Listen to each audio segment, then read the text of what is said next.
This is the fourth part of our series on dynamic blocks. It discusses how to create the visibility, linear, and lookup parameters.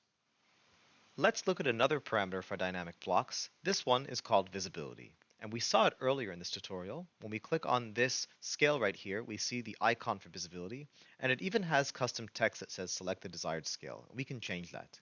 And here we can change its value, so essentially only one of these sets of numbers is turned on, while all the others are turned off per each visibility state, as we call them. So let's switch it back and let's make a different kind of block that uses visibility. Ours is going to be an approval system that essentially uses a check or an X to display what we need. So what we're going to do is we're going to go to Insert and Create Block. And we could draw our geometry here in model space and then do this, but instead I'm going to show you guys a different way of making blocks pretty quickly. We can click on this and then we can make sure that our specify on screen for base point and objects are essentially unchecked, just like this. And let's call this yes underscore no at the top. All we need is essentially a name and everything here can be turned off. And now we're going to click on OK. And we can see that AutoCAD is telling us that no objects have been selected for the block. This is a very odd situation for AutoCAD. But luckily, we don't need to worry about selecting objects. We can just click on Continue. Now when we do this, nothing seems to happen, but our block exists, it just has no geometry. We can find it by going to the Insert dropdown, scrolling all the way down, and there it is, yes underscore no. And so what can we do? How do we actually edit this? So if we try to insert it, it essentially will insert nothing onto our drawing. We could actually see what happens if we try that later. But for now, we can just go straight to the block editor right here. And this opens up the Edit Block Definition dialog. In this dialog, we can see every single block that is part of this drawing and or a part of AutoCAD. So what we can do is we can scroll down and we can see that yes and no is right here. So we're going to click OK.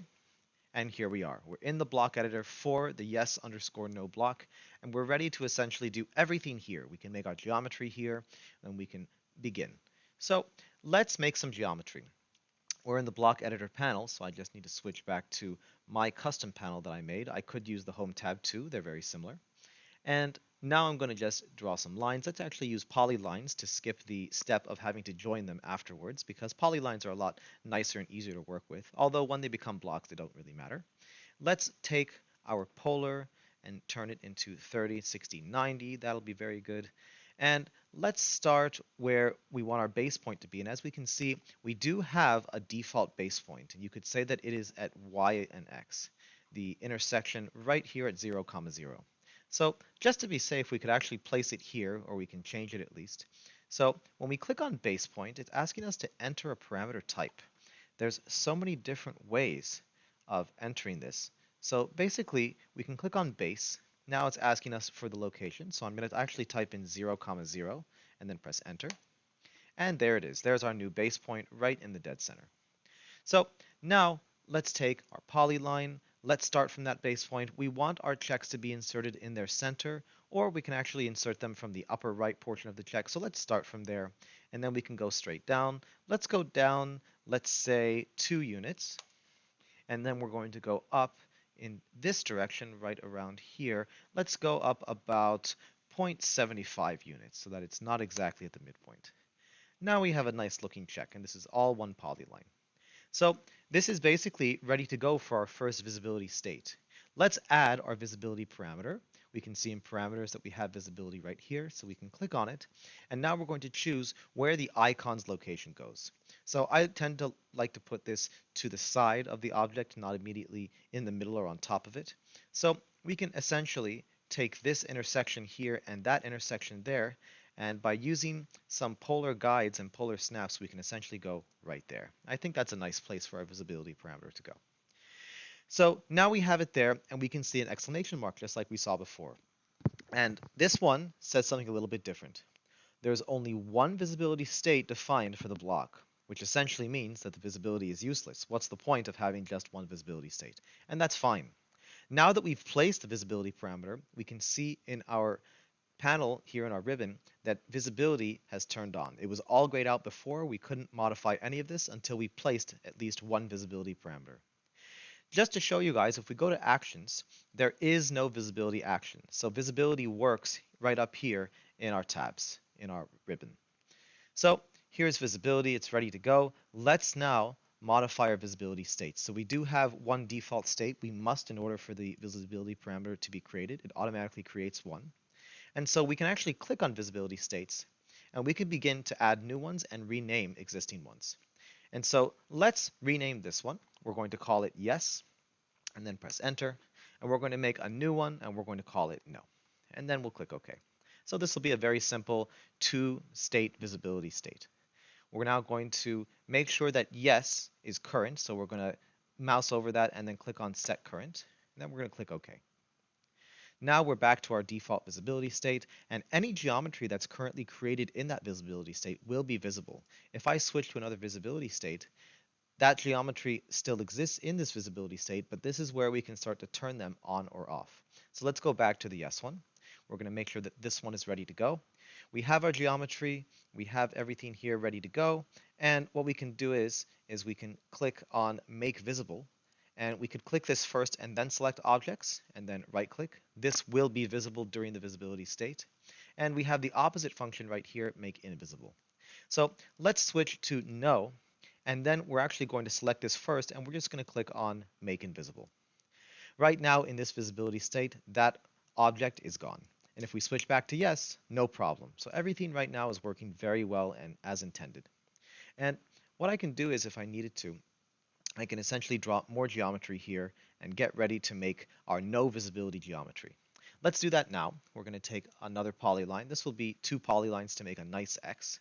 We're going to start from the base point, and we know that we went down at a 30-degree angle. I'm actually going to switch my ortho to 45 now to make it very nice and clean. And we actually have our visibility, and you can see that there's a snap on it, so we can make this pretty nice, pretty perfect. There it is. Looks like about almost 2.5 is about the same size as our check. So we'll click right there.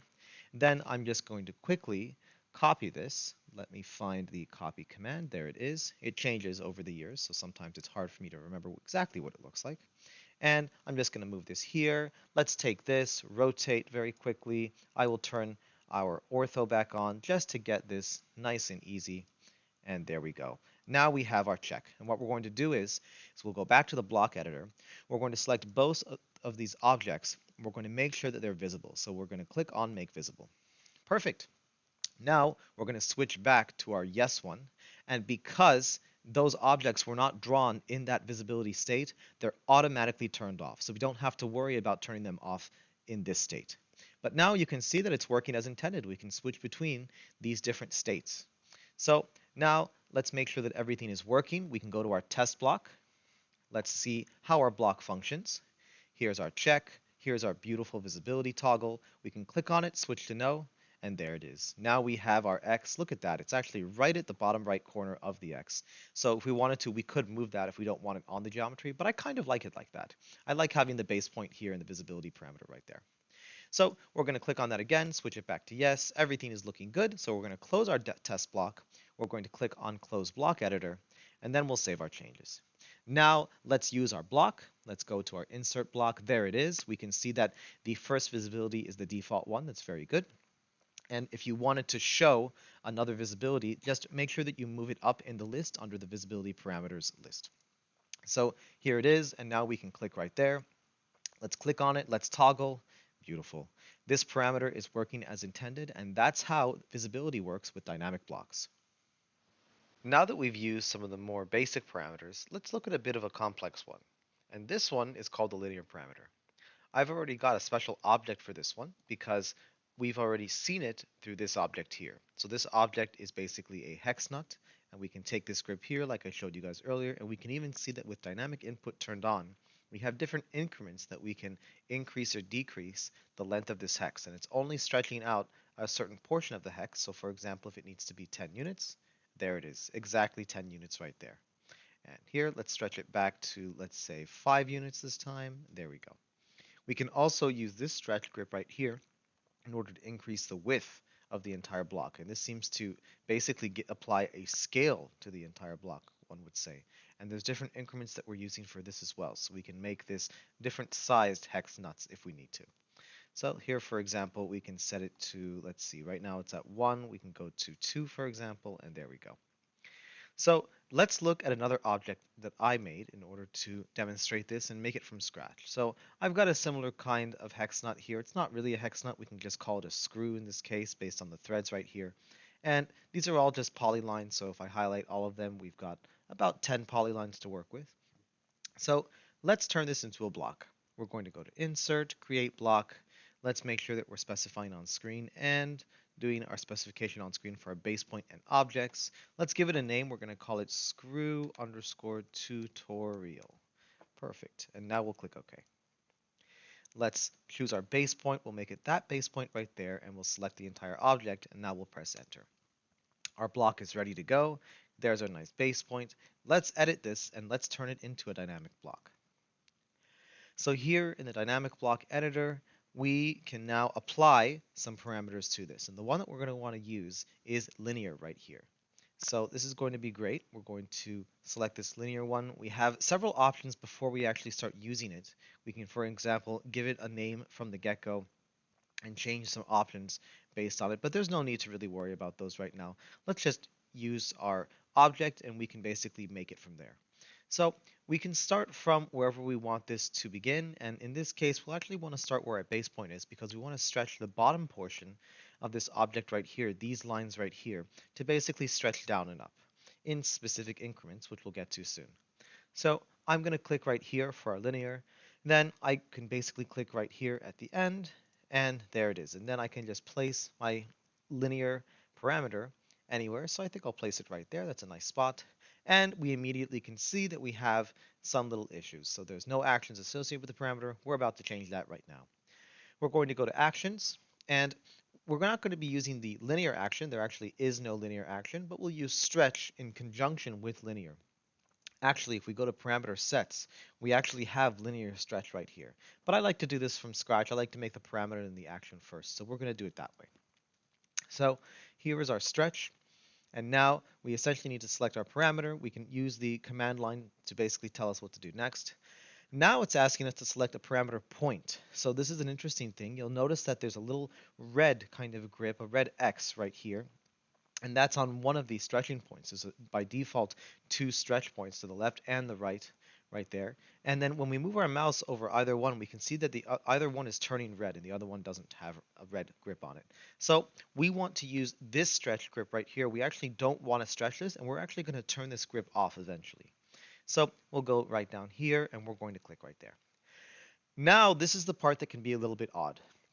It's asking us to specify a corner of what's called a stretch frame. So how this works is you don't need to click and hold. You can just click once and let go. And we're going to start in this bottom right corner right here. And then we can essentially make this little stretch grid, as they said, or stretch frame, excuse me. And here it is. We can just draw it right there. We basically want to include all of these threads right here. And of course, these two lines are important, so we'll get that portion of them. So right around here should be fine. Next, we actually have a selection cursor, and it's asking us just to select objects. This is actually specifying what objects within the grid do you want to stretch. So you can actually have a stretch frame that is different from the objects that you select. So in this case, we're going to select the same objects. It'll basically be these objects here. Now remember, we don't want to use this window selection here. We want to use a crossing selection to get these lines here, essentially this polygon that we've got, or polyline that we have right here. So we're going to click on this. There we go. We've now got everything. It's okay if we have the parameter, it doesn't really matter. And now we're just going to click enter.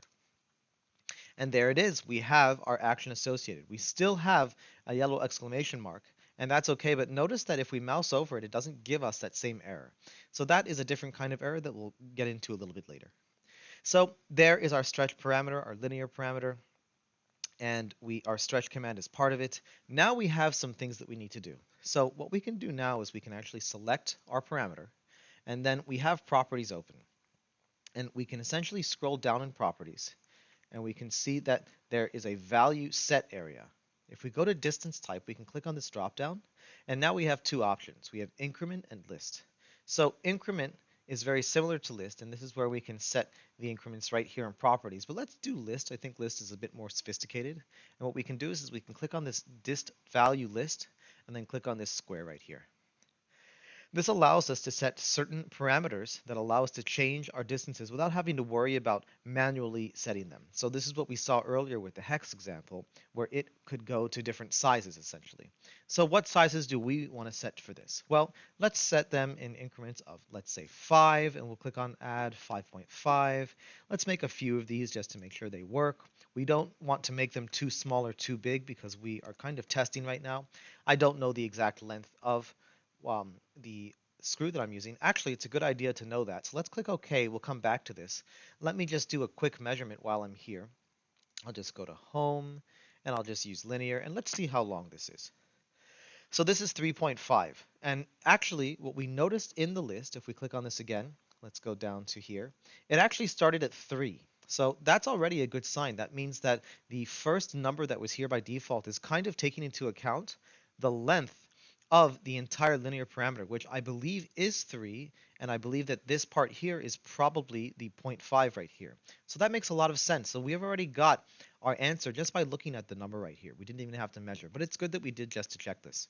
So now, as a result, we're going to be adding, oops, let's actually type our number first. We're going to be adding 3.5, and then we'll do 4, 4.5, and we've already got 5. We can go up to, let's say, 7, and then we're going to stop at 8. So I think 7.5 is good, 8, add, and then let's get a little bit smaller. Let's make it at the smallest, 2.5, and maybe let's see if 2 will work. We'll do 2. Excellent. So now we can make this bigger and smaller in these increments up to 8 units. This is perfect. So we're going to click OK. And now we can see that that those little highlighted grips are there. That they look a little different because I have this selected. When I press escape now, they're very faded out, and they actually increase in and decrease in size as you zoom in on them. So as I zoom out, we can actually see them a lot clearer right now. And here they are, and we can see our increments. So this is looking great already. Our parameter is basically ready to go. Before we continue, let's click on it again. There's one thing that I almost forgot. If we scroll all the way down in properties, we have this miscellaneous area, and this is where we can choose certain things. For example, the base location is at the start point. That's fine. We want it to be right there. That's usually where a screw is going to be inserted. The properties is great. Chain actions, we don't have to worry too much about that. And let's go to number of grips. There it is. It doesn't really say it there, but yeah, there it is. Number of grips associated with the object. Now, what was important was that I drew, if we turn this 90 degrees to counterclockwise, I drew this from left to right, you could say, or in this case, from the upper area to the down area. What that means is that if I change my number of grips from 2 to 1, it gets rid of this grip, the first one that I made, and not the second one. So that's something very important to keep in mind. Not exactly intuitive, but now you guys know how that works. So if, for example, I drew it in the other way around, if I drew it down here and then went up here, then it would get rid of this grip, which is not what we want, and it would almost be impossible to basically get that to only get rid of this grip up here. So the way that we draw it, the order in which that we draw these linear distances or these linear parameters is very important. And that's why I made the parameter first without using a parameter set initially. So now we have one grip. This is great. We still have our base point right there. We don't want to stretch up here anyway. We just want to stretch down here. All right, perfect. And we can see here, just by not even testing, that 2 is a good metric right there, but we can even make this smaller if we wanted to. So let's go and do that one last time. We'll go down here to our dist value list. Oh, that's a good tongue twister. Let's say that one really fast. And let's type 1.5 here and 1. There we go. Now we're going to really test this. There, that can get really nice and small. And I think that our threads should be able to fit in there. We'll see right now. We're going to now test our block. I'm going to close the block editor and test it in model space. We'll just save all of our changes. And let's click on this, and here we go. Let's see what happens. There they are. Our increments are working really nicely. We can now stretch this in any way. It's stretching very well. Let's put it to 5, for example. There we go. That's a good stretch. And now let's see what happens if we go to our smallest. It looks like, ooh, it does barely fit at 1. Doesn't really look realistic. So I'd say that maybe 1.5 or even 2 should be our smallest constraint. So right around there looks to be about right. And there we go, and that's how we can make the linear parameter or use the linear parameter with dynamic blocks. Now let's look at another parameter and its action, the lookup parameter. And this allows us to use a drop-down list with more information, and we can choose between different versions of a parameter. It's kind of similar to visibility, but basically it's going to use one of the existing parameters, such as the linear parameter that has a distance. And so we can basically use the same parameter that's driving this drop-down right here that allows us to drag the object and make it bigger or smaller, for example. So I'm going to click on the object, right-click, and go into the block editor. And here we are. Let's go into parameters, and there is lookup.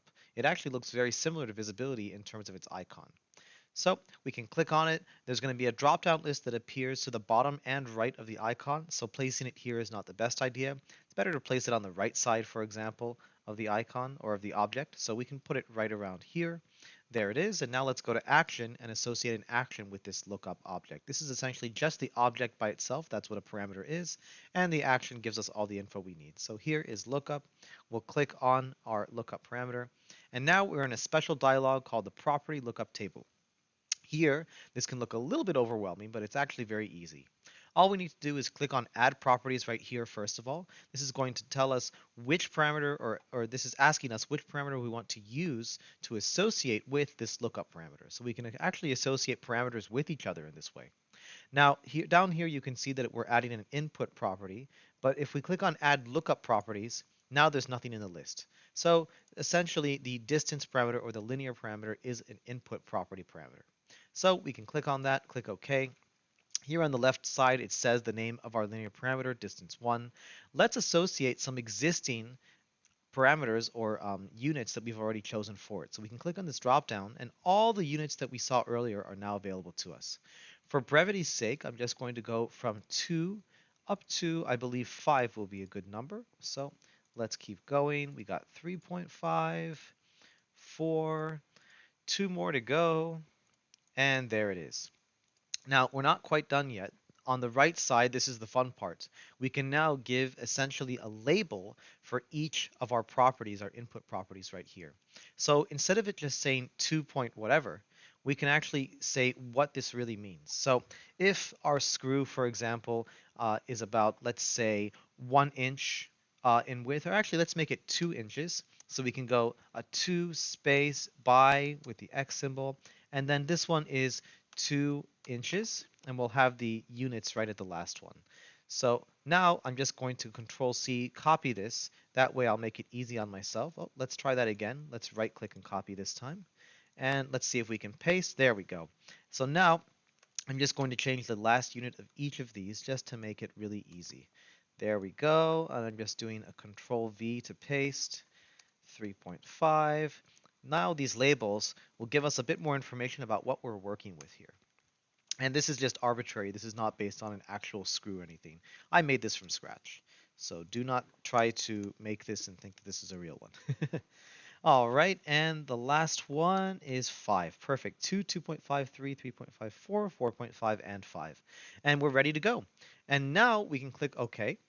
And then our lookup parameter does not have any errors. That yellow exclamation mark is gone. We have the action right there. So we can always see our actions in these little dialog boxes here. And we're done. So let's click on Close Block Editor and let's see if it works. Now if we click on the block, we have our drop down, and now we can choose between different sizes, and there it is. And our linear parameter is actually the driving force behind this, and we're just basically telling it to change itself, just like we would if we clicked on the grip right here and did it with dynamic input. And by the way, just a little tip, if you turn dynamic input off, this grip down here becomes very difficult to use because yes, you can use it, but we don't know exactly what the distance is. So if you don't like to use dynamic input because maybe it gets in the way, then I recommend using the lookup parameter, and then you can essentially see more information and choose between all these different rows and different information just like this. This is the end of the fourth part of our series on dynamic blocks. In part 5, we talk about the array action and how to associate it with a linear parameter. Hope you enjoy it.